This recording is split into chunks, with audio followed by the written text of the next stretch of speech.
নমস্কার বন্ধুরা, আজ থেকে আমাদের নতুন ইউটিউব চ্যানেল গল্প রচনার সূচনা হচ্ছে। এই ইউটিউব চ্যানেলে আমরা নানান লেখকের দ্বারা লিখিত গল্প, সাহিত্য, উপন্যাস ইত্যাদি অডিও স্টোরি রূপে রূপান্তরিত করে আপনাদের শোনাবো। তাই বন্ধুরা মনে করে আমাদের এই ইউটিউব চ্যানেলটিকে সাবস্ক্রাইব করে রেখো। আর হ্যাঁ, বেল আইকনটি অন রাখবে যাতে পরবর্তী গল্পের নোটিফিকেশন তোমার কাছে সর্বপ্রথম পৌঁছে যায়। তাছাড়া তোমার বন্ধুদের কাছে এই গল্পটি পৌঁছে দেওয়ার জন্য তাদেরকে এটা শেয়ার করে দেবে। শুরু করছি আজকের গল্প, অনাথ বাবুর ভয়।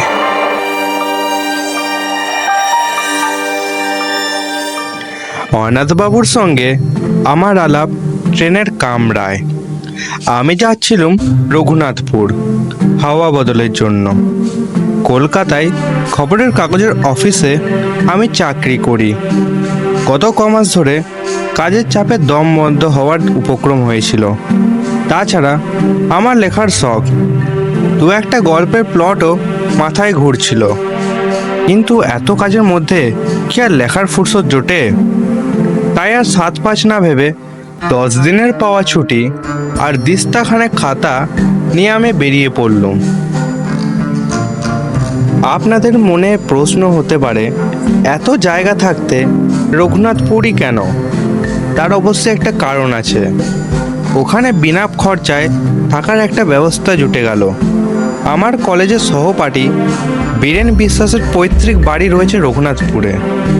কফি হাউসে বসে ছুটিতে কোথায় যাওয়া যায় এই প্রসঙ্গে আলোচনায় বীরেন খুব খুশি হয়ে ওর বাড়িটা অফার করে বসলো। বলল, আমিও যেতুম, কিন্তু আমার এদিকে অনেক ঝামেলা, বুঝতে তো পারছিস। তবে তোর কোনো অসুবিধা হবে না। আমার 50 বছর পুরনো চাকর ভরদ্বাজ ওখানে বাস করে। ও তোর দেখাশোনা করবে, তুই চলে যা। যেই ভাবা সেই কাজ। বেরিয়ে গেলাম রঘুনাথপুরের উদ্দেশ্যে। গাড়িতে যাত্রী ছিল অনেক। আমার বেঞ্চিতে আমারই পাশে বসেছিলেন অনাথ বন্ধু মিত্র। এই খাটে মানুষটি বছর 50 আন্দাজ বয়স, মাঝখানে টেরি কাটা, কাঁচা পাকা চুল, চোখের চাহনি তীক্ষ্ণ, আর ঠোঁটের কোণে এমন একটা ভাব যেন মনের আনাচে কানাচে সদাই কোনো মজার চিন্তা ঘোরাফেরা করছে। পোশাক আশাকের ব্যাপারেও একটা বিশেষত্ব লক্ষ্য করলাম। ভদ্রলোককে হঠাৎ দেখে মনে হবে তিনি যেন 50 বছরের পুরনো কোনো নাটকের চরিত্রে অভিনয় করার জন্য সেজেগুজে তৈরি হয়ে এসেছেন। ওই রকম কোট, ওই ধরনের শার্ট, ওই চশমা, ওই বিশেষ ওই বুট জুতো, এইসব আজকালকার দিনে কেউ পরে না। অনাথবাবুর সঙ্গে আলাপ করে জানলাম তিনিও রঘুনাথপুর যাচ্ছেন। কারণ জিজ্ঞেস করাতে যেন অন্যমনস্ক হয়ে পড়লেন, কিংবা এও হতে পারে যে ট্রেনের শব্দে তিনি আর প্রশ্ন বুঝতে পারলেন না। বীরেনের পৈতৃক ভিটেটি দেখে মনটা খুশি হয়ে উঠল। বেশ বাড়ি, সামনে এক ফালি জমি, তাতে সবজি ও ফুল গাছ দুই হয়েছে। কাছাকাছির মধ্যে অন্য কোনো বাড়িও নেই, কাজে পড়শির উৎপাত থেকেও রক্ষা। আমি আমার থাকার জন্য ভরদ্বাজের আপত্তি সত্ত্বেও চিলে কোঠাটি বেছে নিলাম। আলো, বাতাস এবং নির্জনতা তিনটেই অপর্যাপ্ত পাওয়া যাবে এখানে। ঘর দখল করে জিনিসপত্র গোছাবার সময় দেখি আমার দাড়ি কামানো হুড় আনতে ভুলে গিয়েছে। ভরদ্বাজ শুনে বলল, তাতে আর কি হয়েছে খোকাবাবু? ওই তো কুন্ডুবাবুর দোকান, 5 মিনিটের পথ। সেখানে গেলেই পাবেক্ষণ ব্রেড। যান। বিকেল 4টে নাগাদ চাটা খেয়ে কুন্ডুবাবুর দোকানের উদ্দেশ্যে বেরিয়ে পড়লাম। গিয়ে দেখি সেটি একটি ভালো আড্ডার জায়গা। দোকানের ভেতর দুটি বেঞ্চিতে বসে 5-7টি পৌর ভদ্রলোক রীতিমতো গল্প জমিয়েছেন। তাদের মধ্যে একজন বেশ উত্তেজিতভাবে বলল, আরে বাপু, এ তো সোনা পাতা নয়, এ আমার নিজের চোখে দেখা। আর 30 বছর হয়ে গেল বলেই কি সব মন থেকে মুছে গেল? তাছাড়া হলদর ছিল আমার নিজের বন্ধু। আর এসব স্মৃতি না এত সহজে বলবার নয়। তার মৃত্যুর জন্য আমি যে কিছু অংশ দায়ী, আমি এসব এখনো বিশ্বাস করি। আমি এক প্যাকেট 7 o'clock কিনে আর দু একটা অবান্তর জিনিসের খোঁজ করতে লাগলাম। ভদ্রলোক বললেন, ভেবে দেখুন, আমার বন্ধু আমার সাথে মাত্র 10 টাকা বাজি লাগিয়ে চলে গেল ওই উত্তর পশ্চিমের ঘরটাতে রাত কাটাতে, কিন্তু আর সে ফেরেনি, আর ফেরেনি। শেষটায় আমি, জিতেন ভদ্র, হরিহর সেন আরো 4-5 জন ছেলেদের নিয়ে গেলুম ওই হালদার বাড়িতে হলধর্মের খোঁজ করতে। গিয়ে দেখি বাবু ওই ঘরের মেঝেতে হাত পা ছড়িয়ে মরে পড়ে আছে। তার চোখের চাওয়ার দৃষ্টি কড়িকাঠের দিকে, আর সেই দৃষ্টিতে ভয়ের যে নমুনা আমরা দেখেছি, তাতে তাকে ভূত ছাড়া আর কি ভাববো বলুন। গায়ে কোনো ক্ষতচিহ্ন নেই, বাঘের আঁচড় নেই, সাপের ছোবলও নেই, কিছুই নেই। কিন্তু আপনারাই বলুন এখন কি বলি। আরও মিনিট 5 দোকানে থেকে আলোচনার বিষয়টি সম্পর্কে মোটামুটি একটা ধারণা হলো। ব্যাপারটা এই, রঘুনাথপুরের দক্ষিণ প্রান্তে হালদার বাড়ি বলে একটি 200 বছরের পুরনো ভগ্নপ্রায় জমিদারি বাড়ি আছে। এই বাড়িতে বিশেষ করে তার দোতলার উত্তর পশ্চিম কোণের ঘরে নাকি অনেক কালের পুরনো একটি ভূতের আনাগোনা আছে। অবশ্য সেই 30 বছর আগে ভবদোষ মজুমদারের বন্ধু হলদর দত্তের মৃত্যুর পর আজ অবধি নাকি সেখানে কেউ বাড়িতে যায়নি।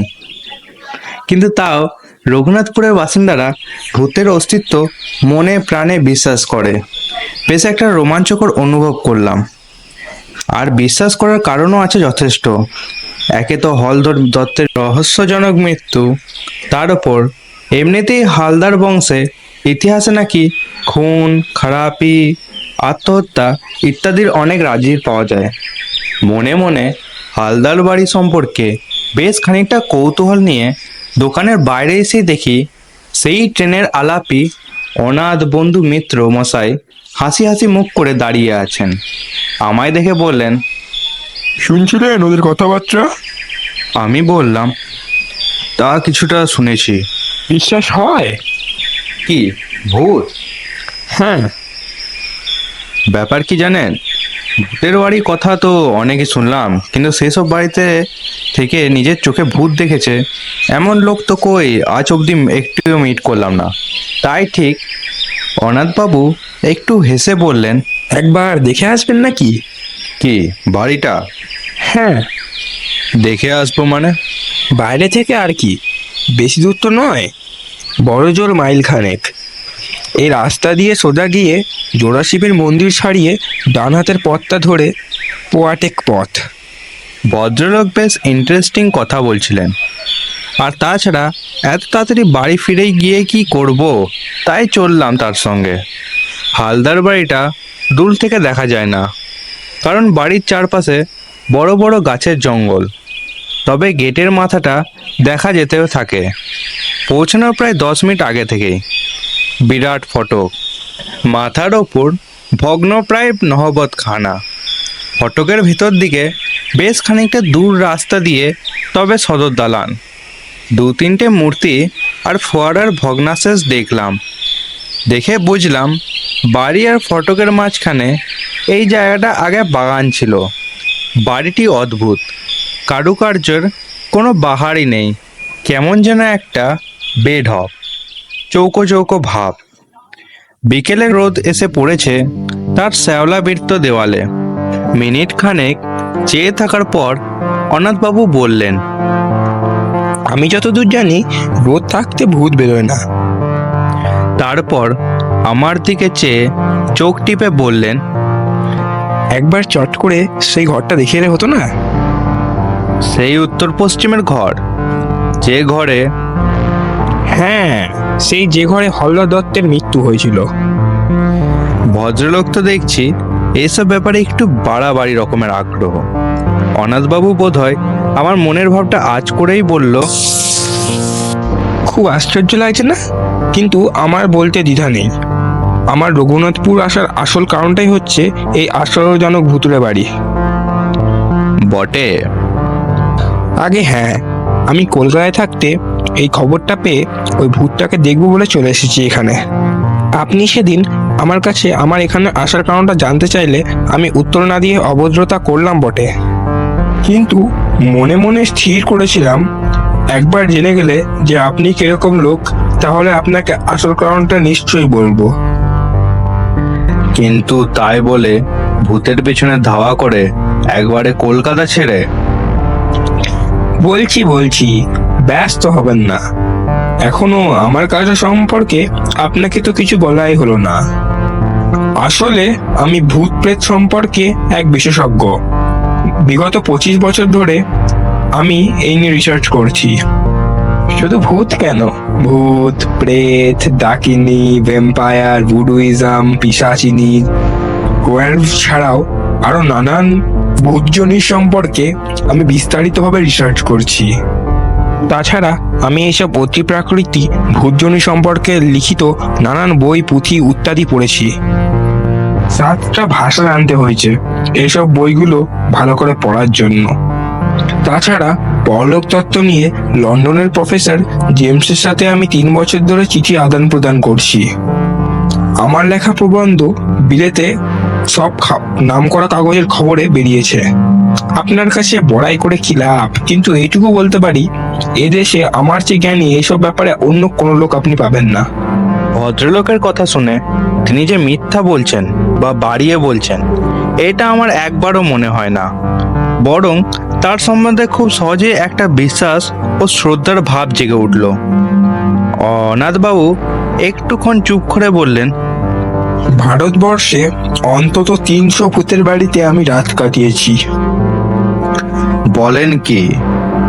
হ্যাঁ, আর সেসব কিরকম জায়গা আপনি জানেন?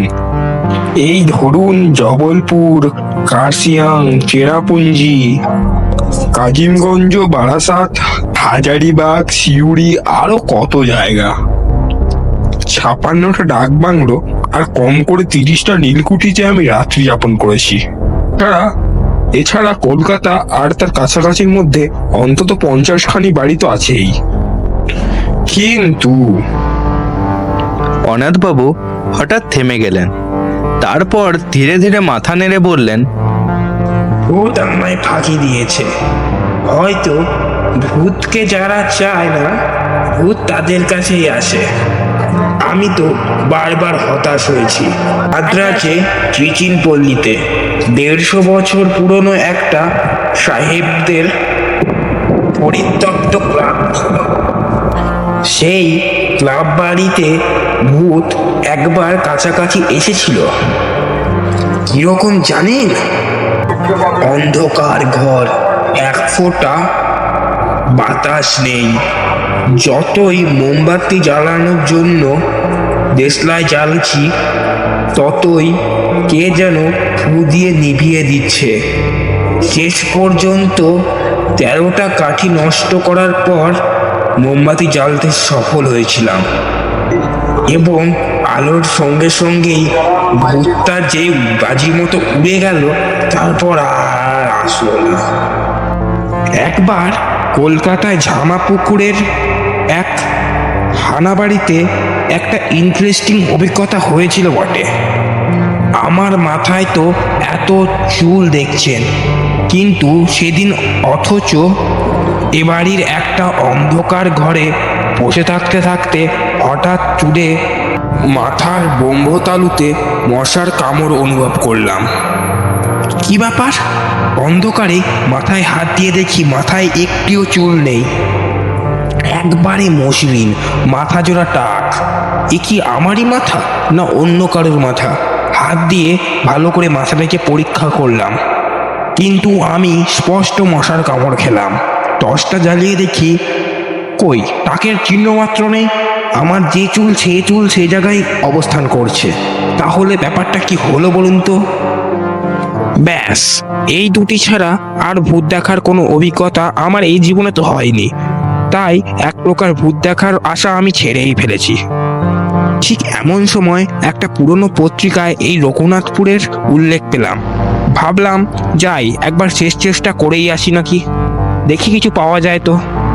অনাথবাবুর কথা শুনতে শুনতে কখন যে বাড়ির সদর দরজায় এসে পড়েছি সে খেয়াল ছিল না। ভদ্রলোক তার ট্যাগ ঘড়িটা দেখে বললেন, আজ 5:31 সূর্যাস্ত, এখন বাজছে 5:15। চলুন একবার ভেতর থেকে দেখে আসি ঘরটা। ভূতের নেশাটা বোধহয় সংক্রামক, কারণ আমি অনাথবাবুর প্রস্তাবে কোনো আপত্তি করলাম না। বরঞ্চ বাড়ির ভেতরটা আর বিশেষ করে দোতলার ওই ঘরটা দেখবার জন্য বিশেষ একটা আগ্রহ হচ্ছিল। সদর দরজা দিয়ে ঢুকে দেখি বিরাট উঠোন এবং নাট মন্দির। 100-150 বছরে কত উৎসব, কত অনুষ্ঠান আর কতই পূজা পার্বণ, কত কথা এখানেই হয়েছে, তার কোনো চিহ্ন আজ নেই। উঠোনের 3 দিকে বারান্দা। আমাদের ডাইনে বারান্দায় যে অংশ তাতে একটি ভাঙা পালকি পড়ে আছে এবং পালকিটি ছাড়িয়ে হাত 10 গিয়েই দোতলা যাবার সিঁড়ি। সিঁড়িটা এমনই অন্ধকার যে উঠবার সময় অনাথবাবুর তার পকেটের থেকে একটি টর্চ জ্বালাতে হলো। প্রায় অদৃশ্য মাকড়সার জালে ভেদ করে কোনো রকমের দোতলায় পৌঁছানো গেল।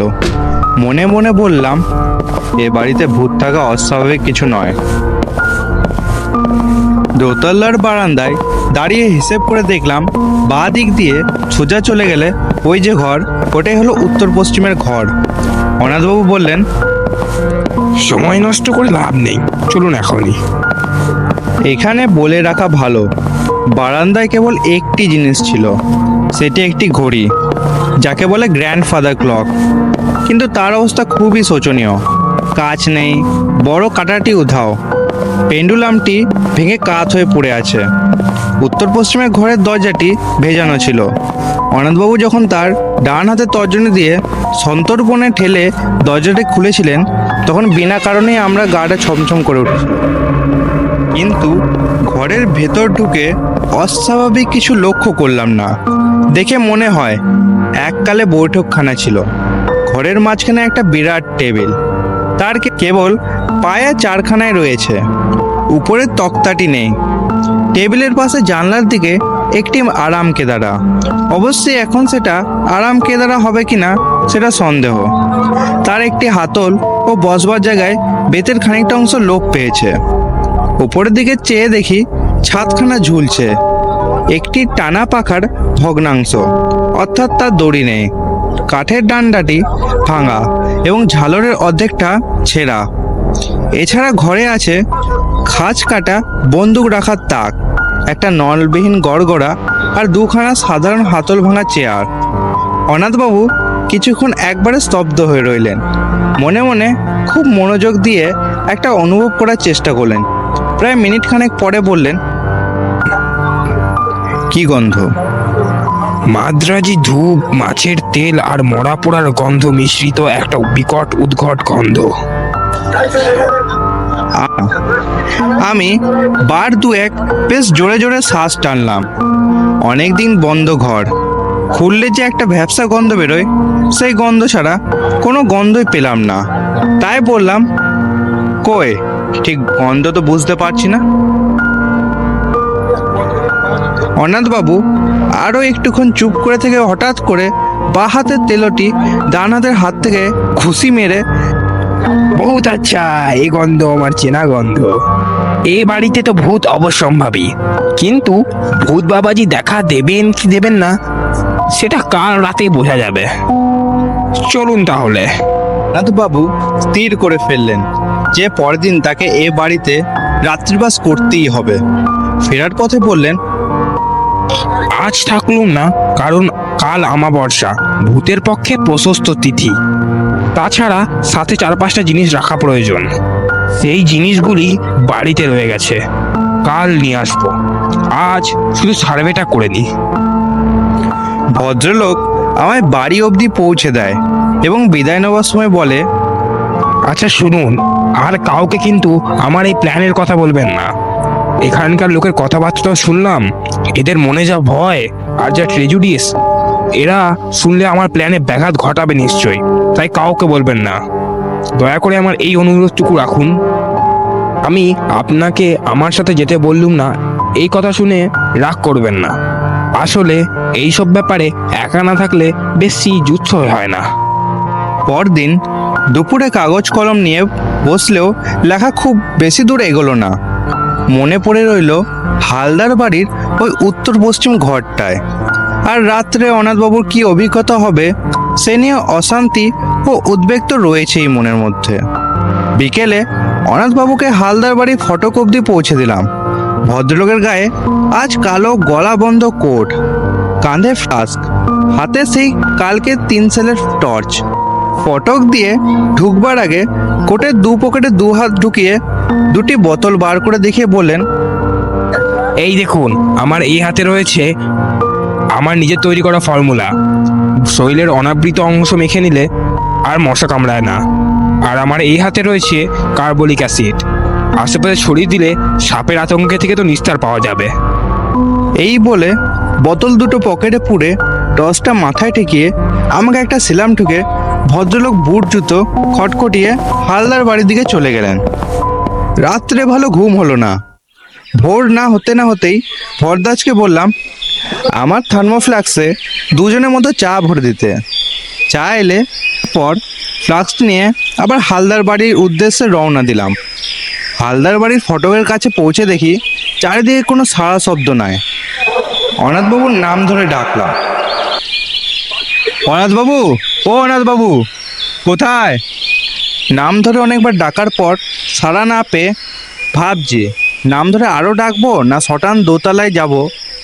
এমন সময় হঠাৎ শুনতে পেলাম, ও মশাই, এই যে এইদিকে আসুন, এইদিকে। এবার দেখলাম অনাথবাবুকে প্রাসাদের পূব দিকে জঙ্গলের ভেতর থেকে হেঁটে আসছে।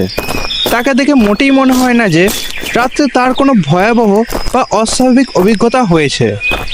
আমার কাছে এসে হাসতে হাসতে বললেন, উফ, আর বলবেন না মশাই, 8 ঘন্টা ধরে বনে বাজারে ঘুরছি এই নিম ডালের খোঁজে।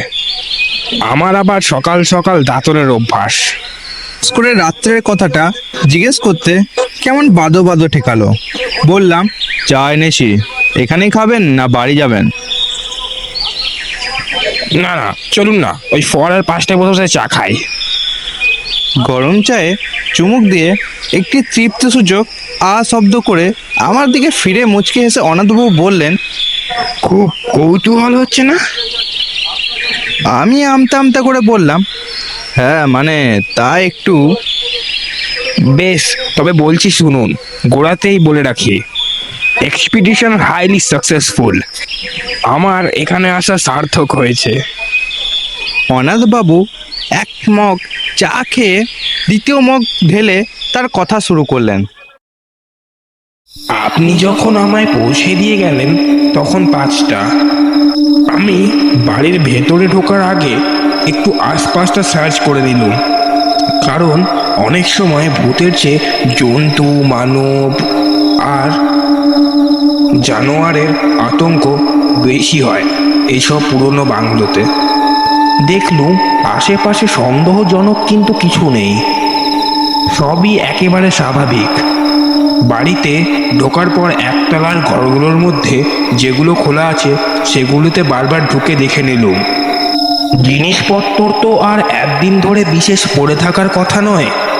আমি একটা ঘরে কিছু আবর্জনা দেখলাম, আর একটা ঘরে ক্রিকেটের গুটি চারেক আর ঝুলন্ত কিছু বাদুড় দেখলাম।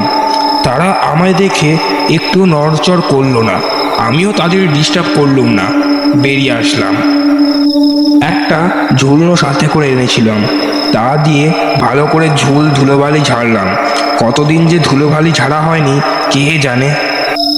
ঘরের মধ্যে একটা গুমোট ভাব ছিল, তাই জানলাটা খুলে দিলাম। ভূত বাবাজি যদি সশরীরে আসতে চাই, তাই বারান্দার দরজাটিও খুলে রাখলুম।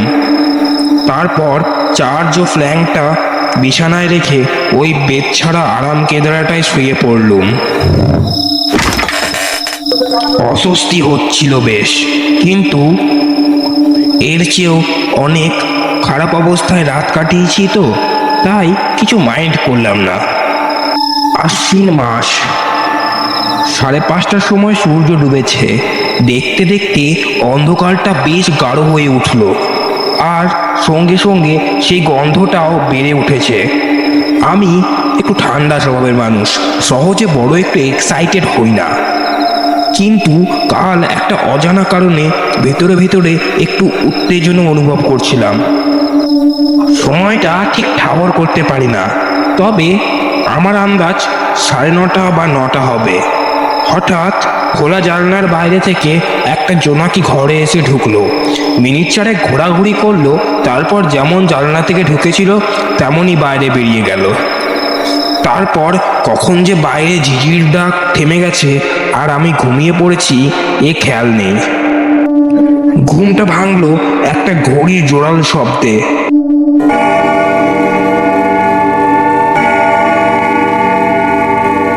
12টা বাজার ঘন্টা দিয়েছে। মিঠে কিন্তু জোরালো শব্দ, জাত ঘড়ির আওয়াজ, কিন্তু আওয়াজটা আসছে বারান্দা থেকে। কয়েক মুহূর্তের মধ্যেই ঘুমটা কেটে গেল। তারপর আমি প্রথম যেই দুটো জিনিস লক্ষ্য করলাম সেগুলি হলো, 1, আমি আরাম কেদারায় শুয়ে আছি, খুব আরামের সাথেই শুয়ে আছি। চেয়ারটা তো নেই, কিন্তু আমার পেছনে কেউ একটা বালিশ গুজে দিয়ে গেছে। আর 2, আমার মাথার ওপর একটা চমৎকার ঝালর সমেত আস্ত নতুন টানা পাখা। তার থেকে একটি নতুন দড়ি দেওয়াল ফুটো করে বারান্দায় চলে গেছে, এবং কে জানি সেই দড়ি টান দিয়ে পাখাটা দুলিয়ে দুলিয়ে আমায় চমৎকার বাতাস করছে। আমি অবাক হয়ে এসব দেখছি আর অনুভব করছি, কিন্তু হঠাৎ আমার খেয়াল হলো আমাবস্যার রাতে হঠাৎ এই ঘরটা চাঁদের আলোয় ভরে উঠেছে। তারপর নাকে এলো এক চমৎকার সুগন্ধ। তারপর পাশ ফিরে দেখি কে যেন একটা আলবোলা রেখে গেছে, আর তার মধ্যে থেকেই বেরোচ্ছে এক সেরা অম্বুরি তামাকের গন্ধ। অনাথবাবু একটু থামলেন, তারপর আমার দিকে ফিরে হেসে বললেন, বেশ মনোরম পরিবেশ নয় কি? আমি বললাম, শুনে তো ভালোই লাগছে। আপনার রাতটা যে মোটামুটি আরামেই কেটেছে তা ঠিক বেশ বোঝা যাচ্ছে। আমার প্রশ্ন শুনে অনাথবাবু হঠাৎ গম্ভীর হয়ে গেলেন। খানিকক্ষণ অপেক্ষা করে আমি আর ধৈর্য রাখতে না পেরে বললাম, তাহলে সত্যি কি আপনার কোনো ভয়ের কারণ ঘটেনি? ভূতকে আপনি দেখেননি? অনাথবাবু আবার আমার দিকে চাইলেন। এবার কিন্তু আর ঠোঁটের কোণে সে হাসিটি নেই। ধরা গলায় ভদ্রলোক এবার প্রশ্ন করলেন, পরশু যখন আপনি ঘরটায় গিয়েছিলেন তখন আপনি কড়িকাঠের দিকে ভালো করে লক্ষ্য করেছিলেন কি? আমি বললাম, তেমন ভালো করে দেখিনি বোধহয়। কেন বলুন তো? অনাথবাবু বললেন, ওখানে একটা বিশেষ ব্যাপার রয়েছে, সেটা না দেখলে বাকি ঘটনাটা বলা সম্ভব হবে না। চলুন আগে দেখবেন। অন্ধকার সিঁড়ি দিয়ে উঠতে উঠতে অনাথবাবু কেবল একটি কথা বললেন, আমার আর ভূতের পেছনে ধাওয়া করতে হবে না শ্রীতেশ বাবু, সে শখ আমার চিরকালের জন্য মিটে গেছে। বারান্দা দিয়ে যাবার সময় ঘড়িটার দিকে চেয়ে দেখলাম সেই রকমই ভাঙা অবস্থা। ঘরের দরজার সামনে পৌঁছে অনাথবাবু বললেন, চলুন। দরজাটা ভেজানো ছিল। আমি হাত দিয়ে ঠেলে ঘরের মধ্যে ঢুকলাম। তারপর দু পা এগিয়ে মেঝের দিকে চোখ পড়তেই আমার সমস্ত শরীরটা একটা বিস্ময় ও আতঙ্কের শিহরণ খেলে গেল। বুট জুতো পরা ও কে পড়ে আছে ওখানে, আর বারান্দার দিক থেকে কার অট্টহাসি হালদার বাড়ির আনাচে কানাচে প্রতিধ্বনিত হয়ে উঠেছে। আমার রক্ত জল পড়ে, আমার জ্ঞান বুদ্ধি চেতনা সবগুলো পাচ্ছে। তাহলে কি? আর কিছু মনে নেই আমার।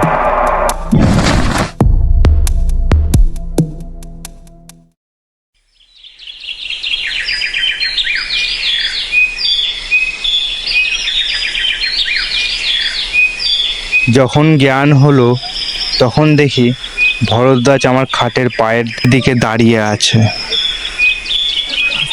আর আমায় হাত পাখা দিয়ে বাতাস করছেন ভবতোষ মজুমদার, সেই লোকটি যার সাথে আমাদের প্রথম দেখা হয়েছিল। আমার চোখ খুলতে দেখে ভবতোষ বাবু বললেন, আগে সিধুচরণ আপনাকে দেখেছিল ওই বাড়িতে ঢুকতে, তা ওই বাড়িতে গিয়েছিলেন কোন আক্কেলে? হ্যাঁ, আমি বললাম, অনাথবাবু যে রাত্রে। ভবতোষ বাবু বাধা দিয়ে বললেন, আর অনাথবাবু, কাল যে অতগুলো কথা বললাম সেসব কিছুই বিশ্বাস করেননি ভদ্রলোক। ভাগ্যেশ আপনিও তার সঙ্গে রাত কাটাতে যাননি ওর বাড়িতে। দেখলেন তো ওই বাড়িতে যাওয়ার ফল, ওই লোকটির অবস্থা। হলদরের যা হয়েছিল এরও ঠিক তাই, মরে একেবারে কাঠ, আর তার চোখের দৃষ্টিও সেইভাবে কড়িকাঠের দিকে নিবদ্ধ। আমি মনে মনে বললাম, না, মোড়ে কাঠ নয়, মোড়ে কি হয়েছেন অনাথবাবু তা আমি জানি। কাল সকালে গেলেও দেখতে পাবো তাকে। গায়ে কালো কোট, পায়ে বোট জুতো, হালদার বাড়ির পূব দিকে জঙ্গল থেকে নেমে দাঁতন হাতে হাসতে হাসতে আসছেন।